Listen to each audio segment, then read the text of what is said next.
One hostage is alive, the other is not, and now both names could wind up on lawsuits taking aim at the Stockton Police Department. Hi everyone, I'm Stephanie Cruz. And I'm Eric Harriman. All of this is the end result of a gun battle that started with a bank robbery in July in Stockton. Misty Holt-Singh was the hostage that was killed in the chase that day, but Sincere Tonsel live with us tonight. That name is not the only potential name on these lawsuit papers. Right now we're talking about claims, Eric, and you're right. It's not the only name there. First off, this is the Bank of the West branch that was involved in the scene of the crime of that robbery last July. It was scheduled to close even before that incident. Now, Kelly Huber's lawyer says his client has been robbed 13 times in 20 years as a bank employee, and what happened to her here and her resulting injuries never should have been. A haunting hail of bullets from one of the most violent days ever on Stockton streets. 600 shots fired by more than 20 officers. So we feel like that was a definite escalation. Yes. Yes. That's the claim one of the women hurt that day is making through her attorney in this legal action against the city of Stockton and its police department. Kelly Huber was the branch manager for the Bank of the West that became the target of 3 bank robbers affiliated with the Norteño street gang last July 16th. Eventually rolling out of the car, they forced her to drive after she'd been shot. Huber had faced these same gunmen before in her same branch just 7 months earlier without injury. Then they'd asked for her co-workers' keys to make their getaway, but got confused trying to find the car in the parking lot.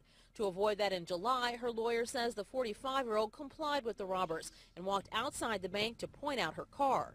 At that point, a Stockton PD officer blocked the east exit, which was within 20 feet of where Ms. Huber's car was.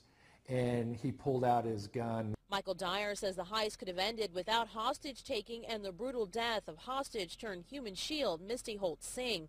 All of Stockton had followed the procedure of other Metro police departments, confronting the robbers only after innocent bystanders were out of harm's way. In the months following the bank robbery, Stockton's police chief has said, you can do 30 lifetimes of law enforcement and never see something like this. It's that rare. The police chief said that this was an unusual situation by which they don't have regular rules of engagement or procedures to follow. And if that's true, it's almost unbelievable. As bank robberies in progress are relatively common.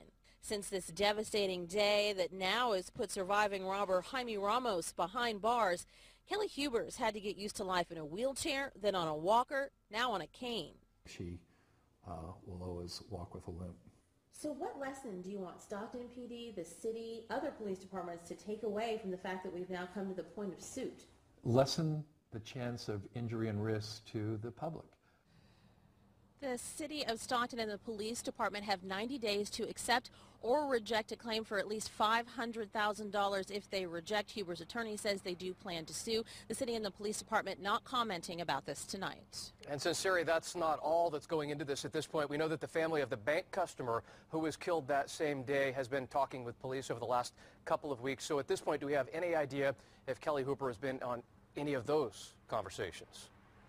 Actually, we do know, Eric, and the situation is they have not been in on any of those meetings. They have been doing their own separate investigation in preparation for this claim. Now, despite those negotiations, the Singhs have been in trying to secure a full measure of justice for Misty today. After Huber's action became public, their attorney released a statement saying, quote, the city has refused to accept responsibility for its action, forcing the Singhs' hand. They, too, must file a tort claim. Now, thanks to an extension agreement, they have until April 6th to do just that.